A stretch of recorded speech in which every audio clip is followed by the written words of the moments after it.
Moi, je me rappelle, mon premier souvenir, c'est quand je suis sortie du vagin de ma mère, puis j'ai fait, mais fuck, je suis ici.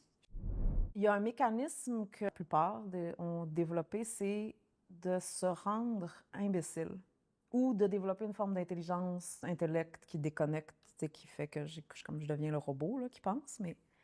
Puis d'ailleurs, même les enfants, je le mentionnais dans une autre vidéo, mais comme un enfant, c'est pas...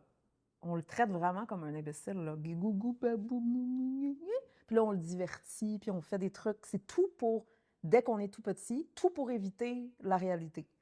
Tout pour divertir. Tu ressens quelque chose, tout de suite, ça va être...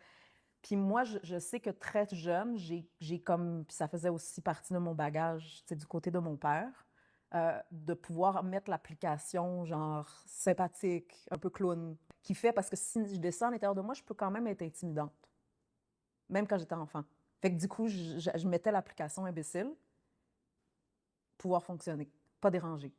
Mais parce qu'on vit dans un monde où on n'a pas reçu une éducation véritable pour rentrer en relation avec la vie, puis la multidimensionnalité de la vie et notre propre multidimensionnalité. Quand on vient, je le dis souvent, on est avec un bagage, ça veut dire je viens déjà avec un bagage ancestral, intergénérationnel, de lignée. Je suis loin d'être imbécile. Tu es un être humain complexe avec un bagage déjà, là, quand tu n'es pas, tu n'es pas à neuf. Moi, je me rappelle, mon premier souvenir, c'est quand je suis sortie du vagin de ma mère, puis j'ai fait, mais fuck, je suis ici. Genre, je me souviens d'avoir vu la grosse face du médecin puis j'étais comme, oh non, je veux pas être ici. Puis là, j'étais comme ça, tout, quand j'étais, genre, j'étais comme, je boudais, j'étais comme, je veux pas être ici. Puis là, après ça, je me suis rendue imbécile. Je me suis déconnectée de comment je me sentais vraiment, puis pour devenir aussi imbécile. Parce que c'est difficile de pouvoir voir notre propre imbécilité. Vous voyez, souvent, on voit l'imbécilité des autres.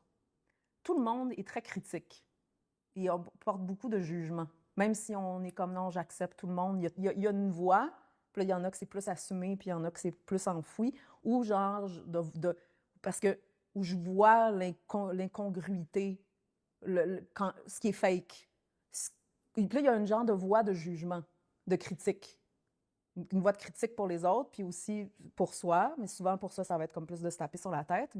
Mais c'est difficile de voir notre propre imbécilité parce que c'est un mécanisme de protection. Donc, je dois croire que je ne suis pas imbécile et croire que je suis intelligente pour pouvoir, parce que sinon, parce que se rendre imbécile, c'est justement pour protéger de ressentir comment je me sens véritablement.